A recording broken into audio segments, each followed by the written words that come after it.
there and roll up some ground ball outs behind her. Soft liner, maybe the double play. No, getting back to the bag in time was Taylor. McCubbin fielding her position, gets the outs, one away. A well-located drop ball, two in on the hands of Laura Mueller, trying to work this drop low and inside. She tries to inside out it, but it goes right to McCubbin. Nice play by the pitcher just after she entered the ballgame. Just took her a split second to process where to go with it. This goes to right field. Gabby Leach with the RBI single. Throw to the plate is up the line. 2 runs scored. It's a tie game here in Knoxville. Gabby Leach, a 2-run single for Tennessee. Throughout this ball game, Gabby Leach had put some pretty good swings on the ball. A couple of line drives out to center field. New pitcher comes into the ball game, and she goes after the very first pitch that she sees and drills it out into right field. Both runs coming across to score to tie up the ball game off of the bat of Gabby Leach.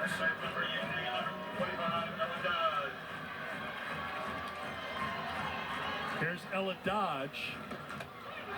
Strike one. Dodge singled and scored the first Tennessee run back in the third, struck out in the fourth.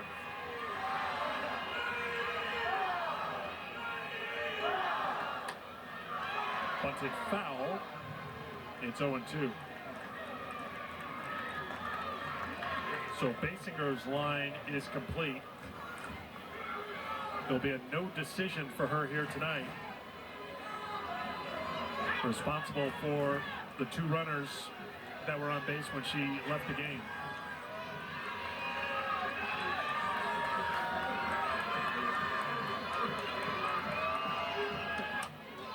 Popped up on the infield. Moore's got it. 2 down. Eric, I can't help but go back to the very first ball that was put in play in this inning off of the bat of McKenna Gibson, the ball that just barely got past Marion Collins over at shortstop. That's another one of those plays that you're not going to see show up in the stat sheet as an error, but I guarantee if you go back and ask Marion Collins, that's a ground ball that she wants back. She wants to try to make that play with that awkward in-between hop, maybe try to get in front of it so that she can get the first out of the inning, because with that first out, you wouldn't have seen those 2 runs come across. Feels like one that you have to have if you're going to pull off an upset and knock off the #1 team in the country on the road. It's those little things that add up in these big-time games.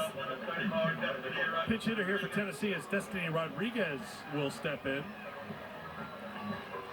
Rodriguez, an everyday player a season ago for this Tennessee team. Now primarily a pinch hitter for the Lady Vols this season. Takes ball 1. Rodriguez has one of those swings that just feels like it's tailor-made for pitches down in the zone, the way she's able to drop her barrel practically behind her. Ground ball to the second baseman. Moore on the first, and that will do it. But it's a new ball game here in Knoxville. We're tied at 3, heading to the 7th. Here as we head to the 7th inning, 3-3 after Tennessee scores 2 in the bottom of the 6th.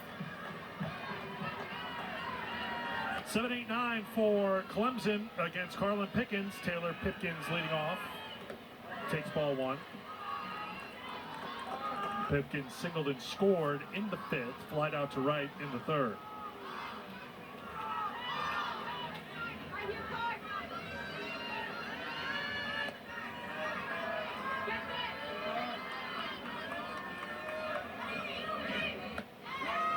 One. This is one of those times, too, if you're Carlin Pickens, you know that your offense has just tied up the ball game in the bottom of the 6th inning. You want to come out and shut down the very first batter that you see in the top of the 7th inning. Ground ball to 3rd. Panel, 1 away. Gets Pipkins to go after that off-speed pitch, that changeup coming in mid-60s. Gets it off the end of the bat. Got ahead. Low and outside, too. Some great late movement. Almost tempted to call it a drop ball just because of its velocity and how much it moves down in the zone. But it's just the changeup for Carlin Pickens, because her drop ball comes in at 74. I was going to say, Hallie Johnson fouls it off for strike 1. You did the breakdown right when we came on the air, and you're like, well, there's her changeup at 63. Okay. Yeah, just think on that for a second. When her 63-mile-per-hour changeup. fastball's in the mid-70s. And that's the rise ball right there, 71 miles per hour. It'll be anywhere from 69 to 71 miles per hour, but it's got upspin. So it's moving in a different direction than the drop ball and the changeup. So not only do you have to time it up, but you got to change your barrel angle. 1-2 the count to Johnson.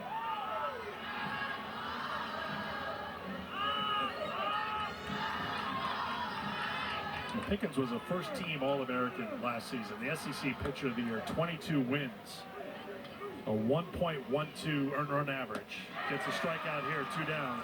You would think you don't need to tinker with too much, but as you've been breaking down her deliveries, her pitches throughout the season, she's found a way to take that next step forward with command of these different pitches. Wanting to continue to get better and better each and every year, too. And fine-tuning those pitches and knowing that you can't just go out there and throw 72, 73 miles per hour in the same spot and expect to consistently blow the ball past people. But being able to add movement to that high velocity, to add the change in speeds, doing whatever she can to just get batters to be off time enough to miss-hit it. And now, granted, she does rack up a lot of strikeouts because of that velocity, but ultimately the pitcher's job is to throw the hitter's timing off.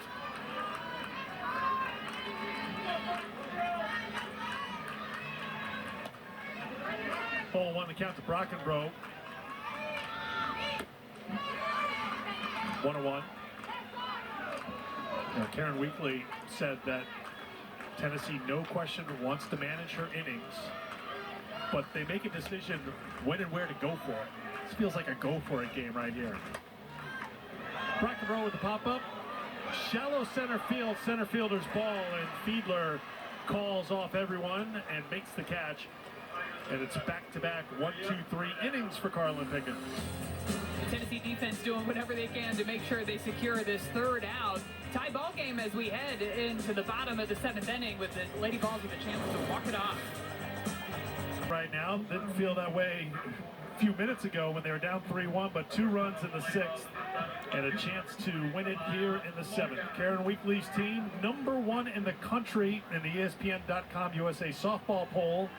First time since 2014 that they've been ranked #1 in a national poll, and getting all they can handle against 19th ranked Clemson in this ACC-SEC showdown. 9-1-2 for Tennessee here in the home half of the 7th. Sanaya Morgan leading it off for the Lady Vols. Brooke McCubbin, the second pitcher used by Clemson tonight, on in relief for Reese Basinger.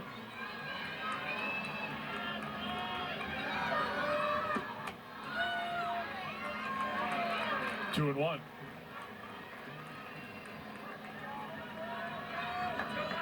McCubbin came on against South Carolina in that Clemson win last week. Through 5 innings, gave up just 2 hits, couple of walks, no runs.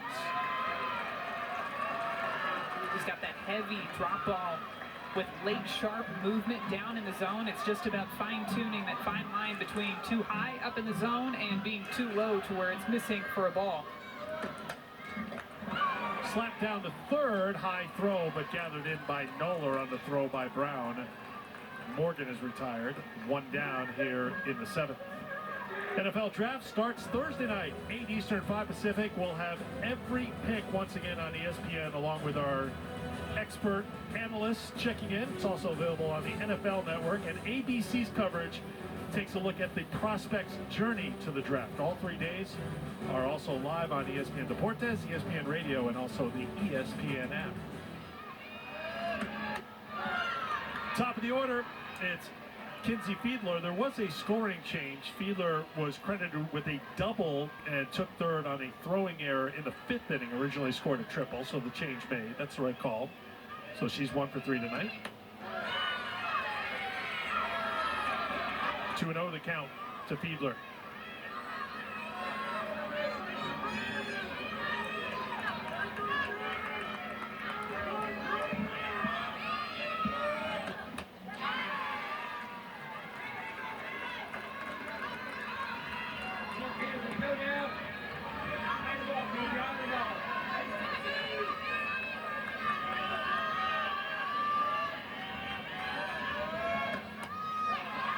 3-1.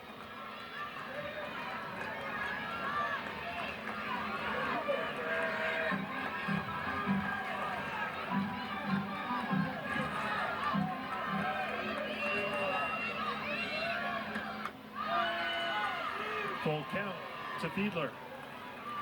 Seen a heavy dose of drop balls in this at-bat to Kinsey Fiedler, both on the outside part of the plate and the inside part of the plate. Imagine she goes back to it here. Out of play.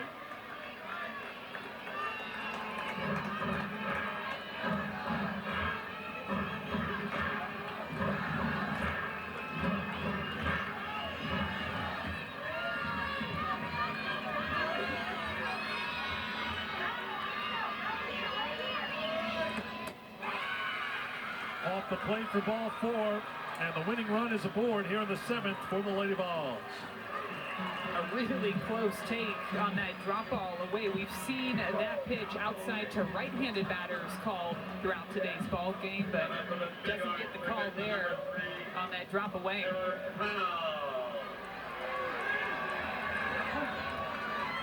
John Rittman's going to head out to the circle here to have a conversation with Brooke McCubbin. Vieira and the infield will join in as well.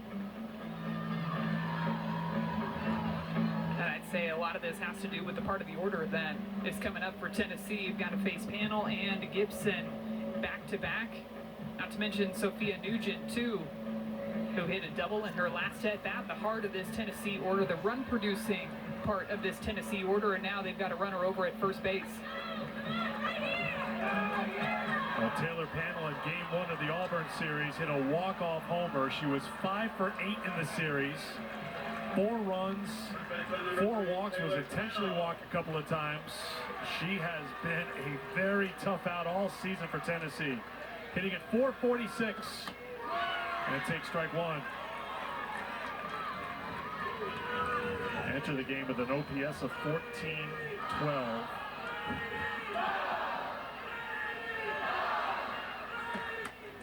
Ground ball to second. Throw to Collins covering the bag at second, and a big out there for Clemson as Fiedler's retired, 2 away. McCubbin gets Panel to chase at this drop ball low and outside. Well-located pitch right at the knees, and Panel gets it off of the end of the bat. Took a little bit of a funky hop there on that last hop to Maddie Moore, but they get the sure out, the lead runner over at second base. Strike 1 to McKenna Gibson. Gibson singled leading off the 6th, struck out twice against Basinger before that. Karen Weekly is going to have a chat with Boo Gibson. Quick one. Looked like it was McKenna Gibson that called time on that one, just taking a second after watching that first pitch drop ball go by. Take a moment to reset before she gets back into that batter's box.